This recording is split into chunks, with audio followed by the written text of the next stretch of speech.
Hola, bienvenidos al podcast de Mi Jardín en el Desierto. Yo soy Samantha Klein y guiaré a ustedes por los más diversos temas en jardinería, agricultura y conservación del medio ambiente. Póngase confortable e inspírese para construir tu propio jardín en el desierto. Hola gente, bienvenidos a más un podcast de Mi Jardín en el Desierto. Hoy abordaremos un tema que es muy controverso entre especialistas del área horticulturista, la turba.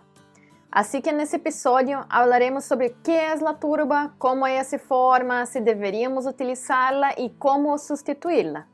Espero que ustedes disfruten de ese podcast. Pero, primero de todo, ¿qué es la turba? La turba es compuesta por un musgo llamado esfagno y algunos otros componentes de materia orgánica que también estuvieran en la misma región. Esos organismos solo fueron degradados, solo se decomponen parcialmente y de ahí se origina la turba, ¿ya? Debido a que esas plantas se originan en lugares extremadamente húmedos y ácidos, hay muy pocos microorganismos que consiguen decomponer la materia orgánica. O sea que ellos no consiguen crecer y alimentarse de ese material de forma eficiente. La mayoría de los microorganismos necesita aire, necesita oxígeno para respirar. Pero en esas zonas, toda el área subterránea, en la parte del suelo, está tan llena de agua que imposibilita que esos organismos puedan alimentarse de esos residuos y así todo ese material entonces queda atrapado ahí, formando entonces lo que llamamos de turba o turberas. Como esa decomposición no tiene mucha ayuda de los microorganismos y por ser un ambiente muy estéril, muy difícil de cualquier organismo vivir, las turberas tardan centenas de años en formarse, creando un material fibroso y orgánico de tiempo en tiempo. Pero para tener idea, la turbera crece solamente 1 milímetro de altura por año.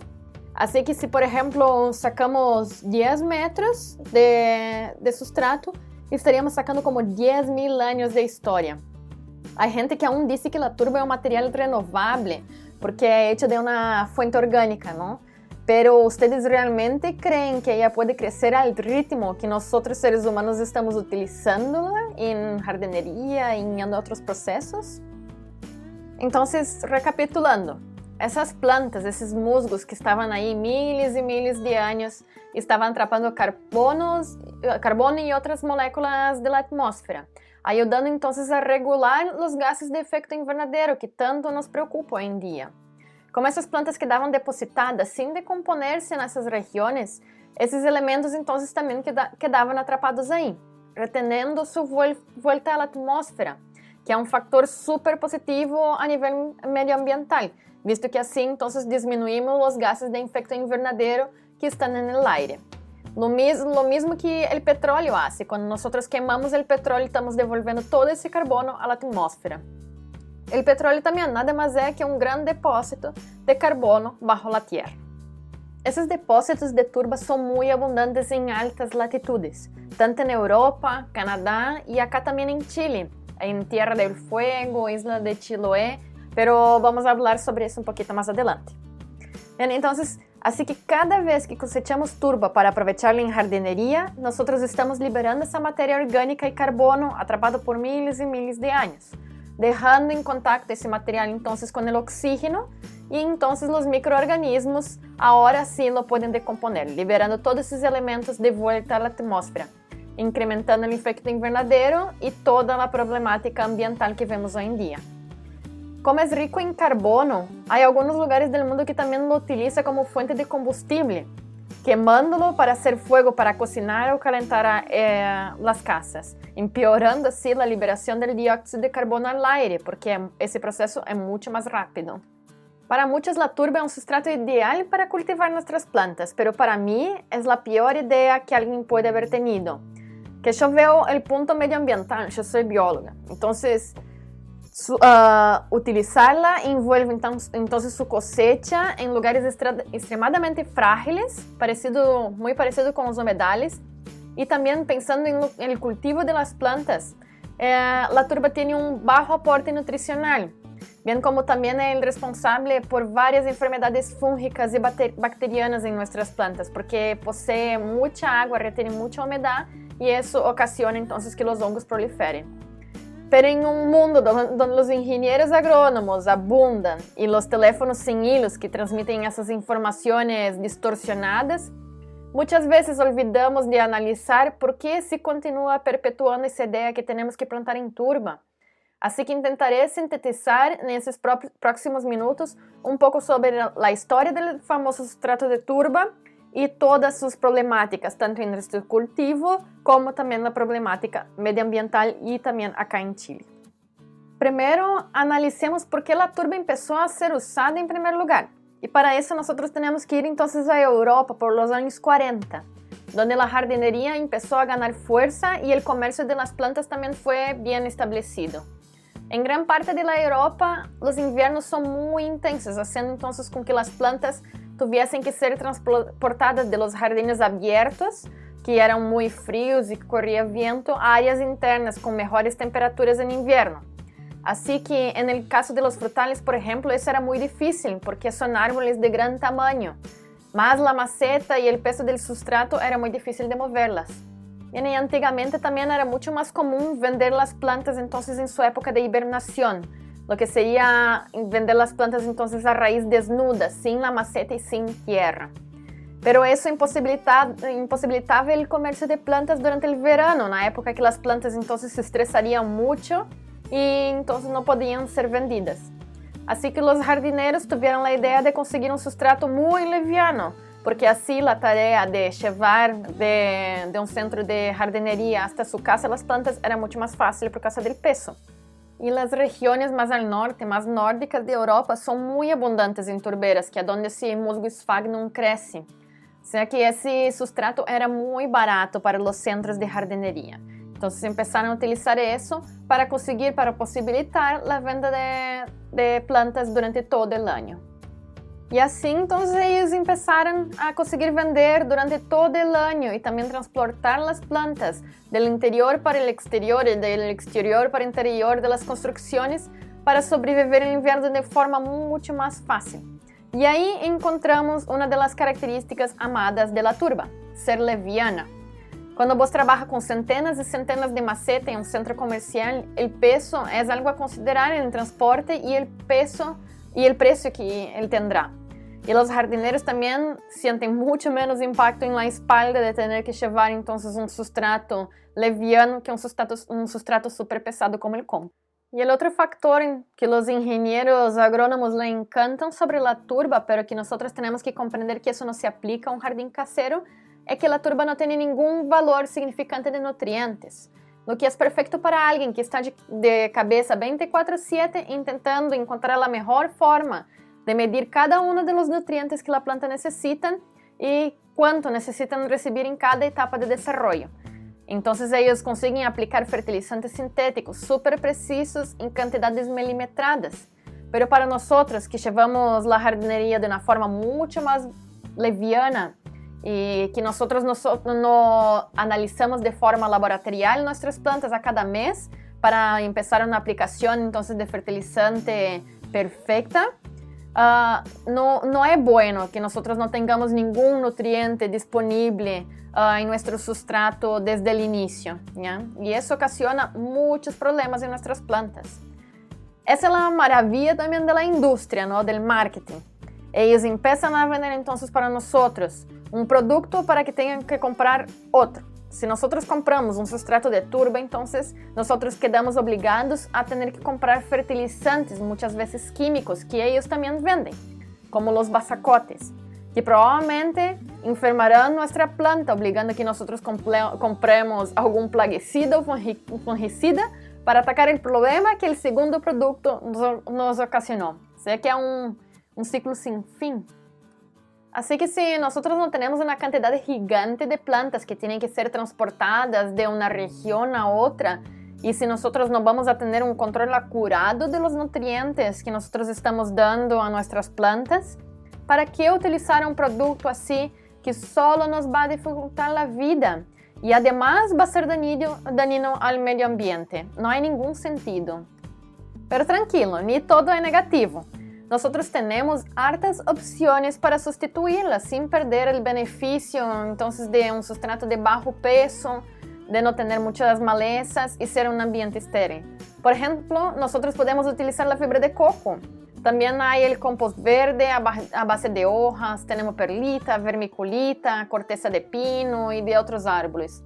Cualquier uno de esos va a ser mucho más ecológico que la turba, aunque no sean 100% sostenibles. La fibra de coco es mi favorita. Es un material muy liviano, retiene muy bien el agua, tarda mucho tiempo en degradarse también, entonces ella no pierde sus propiedades por mucho tiempo, siempre siendo posible entonces reaprovecharla después de un trasplante. Y además es un sustrato muy aereado, impidiendo la proliferación de hongos que causan enfermedades en nuestras macetas y en nuestro suelo. Para quien no sabe, la fibra de coco es un material residual de la industria. Es la fibra de los frutos del coco, un material que no es muy aprovechado después de la extracción del agua y de la carne del coco. Las fibras más duras de afuera del coco también se utilizan para la producción de otros materiales como escobas o fibra para ropa. Pero la fibra más delgada es la que no tiene utilidad y que entonces podemos aprovechar para hacer sustratos. Así que la industria, en vez de incinerarlo o dejarlo en algún lugar sin utilidad, donde va a causar problemas ambientales, ella es descascarada, lo muelen y venden sus fibras procesadas para ser utilizado en la jardinería. Pero tranquilo, no es que nosotros estamos utilizando esa parte del coco porque es lo que resta para nosotros. Esa es la parte que realmente queremos para nuestros cultivos porque es la que mejor tiene características. Esa fibra bien delgada es la que tiene la mejor capacidad de retención de agua, ayudando entonces a controlar el estrés hídrico en nuestras plantas. Las fibras de mayor grosor no serían de tanta ayuda, visto que ellas son un poco hidrofóbicas, o sea que no se asocian y no retienen tan bien el agua. Para tener idea, cuando compramos un bloco comprimido de fibra de coco, él absorbe demasiada agua. Ele consigue retener más de 4 veces su tamaño en agua inmediatamente, saliendo de un estado completamente deshidratado y seco para estar extremadamente hidratada en nada de tiempo. Y esa es una característica que la turba no tiene. No sé si ya les pasó de olvidar la turba sin usar por mucho tiempo y agarrarla y ver que ella se está poniendo dura. Y si ustedes intentan sumergirla en el agua, ella empieza a flotar. Y si nosotros no la machacamos bien, apretándola e intentamos sumergirla, ella nunca más absorberá el agua como al inicio. Y también va a ser un proceso mucho menos rápido que la fibra de coco. Así que imagina una maceta conteniendo turba. Si nosotros la olvidamos y no regamos por una semana, después cuando intentemos echar agua de nuevo, ella ya no va a absorber casi nada de agua, haciendo que todo ese recurso entonces salga por los hoyos de drenaje antes que hidrate la planta. Al revés de lo que la fibra hace, porque la fibra consigue hacer eso, de retener y secarse de nuevo varias veces sin perder su propiedad. Pero ok, quizás ustedes estén pensando ahora, pero nosotros no producimos fibra de coco en Chile, pero turba sí. Entonces, si pensamos en el transporte, quizás la turba sea más ecológica por la huella de carbono más baja debido a que extraímos acá más cerca. Pero no es tan básico así. Ok que la fibra de coco sea producida en lugares lejanos como la Oceanía, Tailandia, Filipinas, Sri Lanka. Acá en América también producimos. Por ejemplo, mi país de origen, Brasil, o algunos más tropicales ubicados en el Caribe también producimos. Pero la fibra, aunque sea producida muy lejano de nosotros, es muy eficiente viajando porque seca en su local de origen y después comprensada en blocos, nosotros conseguimos transportarla en un volumen muy bajo, o sea que es solo ubicarla en un container, en un barco, y ella consigue viajar mucha cantidad por poco espacio perdido en un barco.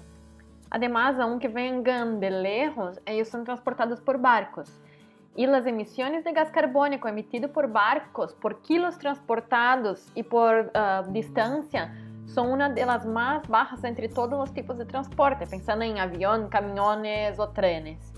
Aunque sean responsables por la mayor parte de emisiones de gas carbónico a la atmósfera, si nosotros vamos a ver la cantidad que ellos transportan y poner en la ecuación, ellos son los más eficientes. Entonces, por kilómetros y por peso, traer fibra de coco de otros lados del mundo es mucho más económico que traer entonces una turba que es extraída en el sur de Chile, que es entonces transportada a través de camiones. Entonces, aunque no sea ideal traer algo de un lugar tan lejano del mundo, utilizar la fibra de coco no es un monstruo de 7 cabezas como algunas personas piensan, porque es hecho en algún lugar remoto del mundo. Es mucho menos dañino que traer una cosa del sur de Chile, por ejemplo, que es hecha a través de camiones. Y muchos países del mundo ya están quedando mucho más conscientes sobre eso y ya no dejan vender la turba como en algunos lugares de Inglaterra. Y otros, como Estados Unidos, ya discriminan en los bolsos si hay o no turba porque muchos no quieren consumirlo y tampoco el gobierno incentiva a comprarlos. Además, tenemos que cambiar un poco nuestra forma de pensar cuando vamos a comprar productos de jardinería. Siempre cuando vamos a una tienda, intentamos dar la mayor inversión de plata al comprar nuestras plantas, los espécimes. Y después, al final, con lo que resta de plata, nosotros compramos el sustrato porque queremos economizar al máximo.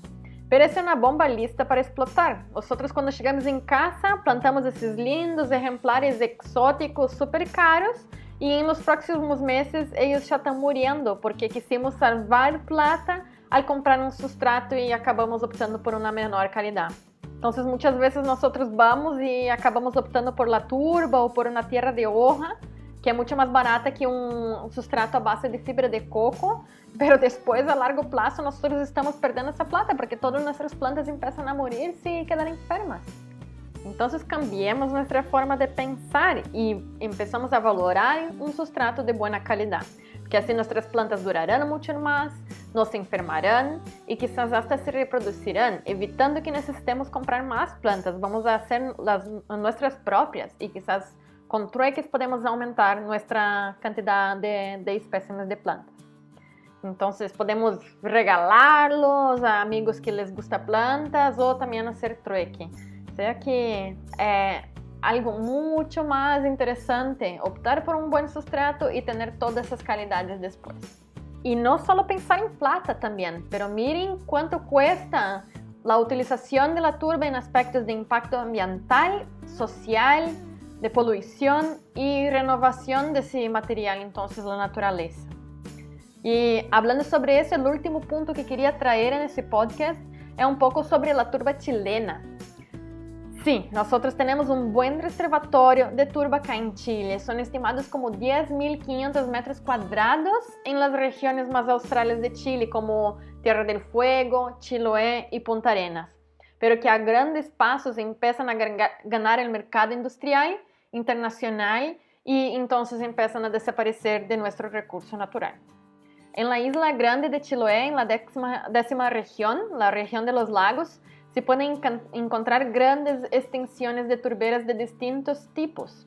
Existen, por una parte, turberas que se originaron entonces tras el retroceso de los glaciares y también otras áreas que corresponden a lugares que fueron estancados debido a su utilización entonces antropogénica por la tala de bosques y sacar recursos naturales. O sea que esos lugares, como tenían poco drenaje, empezaram entonces a quedar estancados e esse material orgânico começou a ser pobremente decompuesto e almacenado nessas regiões. Esses lugares também se chamam pomponales, ¿ya? E como são muito recentes, são muito pouco profundos, ou seja que se desgastam muito rápido.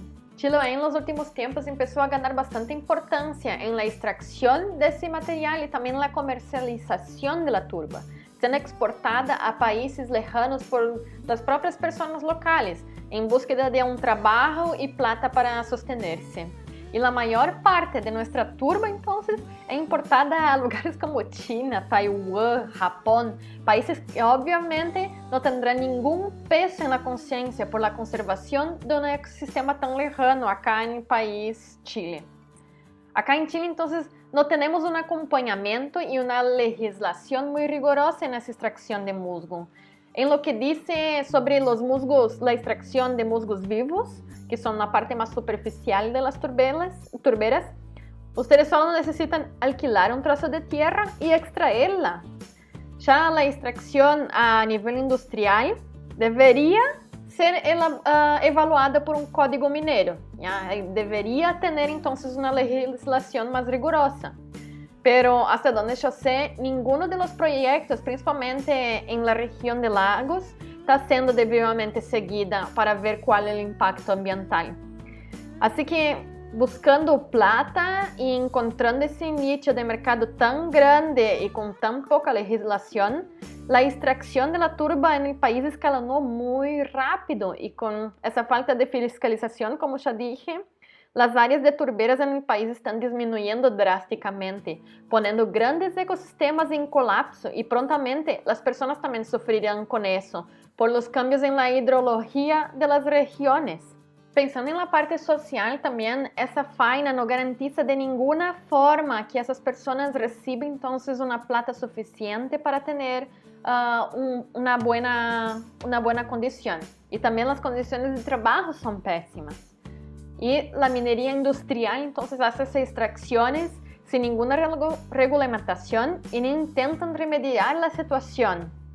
Otra cosa que ellos no comprenden es que las turberas son casi las únicas que sostienen los reservatorios de agua en la isla, visto que no tienen ninguna montaña alta para proporcionar entonces un deshielo suficiente como en el resto de la Patagonia. Así que en Chiloé, la turbera es la responsable número 1 para retener el agua de las lluvias y disponibilizarla a los cursos de agua durante todo el año. Así que yo nunca compararía turba extraída en Chile, mucho menos en Chiloé, pues es un país que no posee ningún tipo de legislación vigente eficaz para remediar el impacto ambiental sobre las turberas. Y creo que en realidad en cualquier sistema natural Chile no es muy apto para eso. Entonces siempre averigüen de dónde viene tu turba, y no solo la turba, todos tus recursos que utilizas en tu jardín y huerto. Y vea si es extraída de una forma consciente con un estudio de impacto ambiental y remediación. La que yo vendo, por ejemplo, tiene una trazabilidad y consigo ver que es extraída con una responsabilidad medioambiental. La que yo vendo entonces, como había dicho, es extraída más o menos por Estonia y Finlandia, bajo leyes y estudios que evitan la extracción cerca de áreas con valor de conservación ambiental, y también la empresa envolvida elabora planes de regeneración de esas zonas para que ellas no pierdan su funcionalidad y continúen creciendo. Pero aún así, yo prefiero incentivar poco uso de ese material, ¿ok? Nosotros tenemos que valorar nuestro sustrato y aunque no sean los más baratos, tenemos que contar con la responsabilidad de comprar un sustrato ecológico y también pensar hacia adelante y pensar en la salud de nuestras plantas a largo plazo. Así que, ahora que sabemos todo eso sobre la turba, debemos empezar a cortarla de nuestro repertorio de sustratos, o por lo menos reducir su consumo, para así darnos tiempo entonces que esas áreas naturales recupérense. El único uso que doy a la turba, aunque yo la esté cambiando también para eso, es para germinar semillas, visto que tienen todas las características necesarias para que ellas se desarrollen, los pequeños plantines. Aún así, yo ya estoy cambiando ellas para una mezcla de fibra de coco con un poquito de humus, que me funciona muy bien. Pero creo que ese es el uso más razonable de la turba, visto que es necesario muy poca cantidad para germinar mucha semilla. Después de esa etapa, yo no utilizo la turba de ninguna forma. Para quien aún lo utiliza como sustrato, actualícense. Como dicho anteriormente, ese producto ya está siendo banido en muchos países, pero antes que sea necesario levantar una política nueva, nosotros podemos tomar la iniciativa y empezar a abandonar ese producto que es tan dañino al medio ambiente. Es solo sustituir eso por alguna otra fuente de materia orgánica para retención del agua, como la fibra de coco o el compost. Ellos funcionan tan bien como la turba. Y para corregir el drenaje podemos utilizar algo que tenemos muy cerca de nosotros acá en el norte, la perlita. Para quien no sabe, la perlita es una roca de origen volcánico, entonces es muy abundante en esa zona en la cual tenemos muchos volcanes y actividad tectónica. Bien, espero que haya sido productivo ese podcast para ustedes y que ahora ustedes consigan comprender un poquito más cuál es mi enojo cuando las personas vienen y quieren comprar cantidades extremas de turba para hacer un huerto gigante.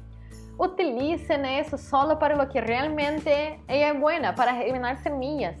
Y después busquen soluciones mucho más ecológicas, y existen varias para hacer sus huertos. Tus plantas también les va a encantar mucho más, porque por ejemplo el compost, él no es tan ácido como la turba, él tiene mucho más aireación, porque la turba mantiene mucho la humedad, o sea que favorece la aparición de muchos hongos. Así que tus plantas van a quedar más felices, el medio ambiente va a quedar más feliz y tu conciencia va a estar mucho más liviana. Para quien quiere más informaciones, puede entrar entonces en Instagram, Mi Jardín al Desierto. Ahora empecé también con un canal de YouTube para poner más información para ustedes. Así que sigan, comenten, compartan todas las redes sociales para así aumentar la cantidad de gente que va a llegar a esa información. Hasta la próxima.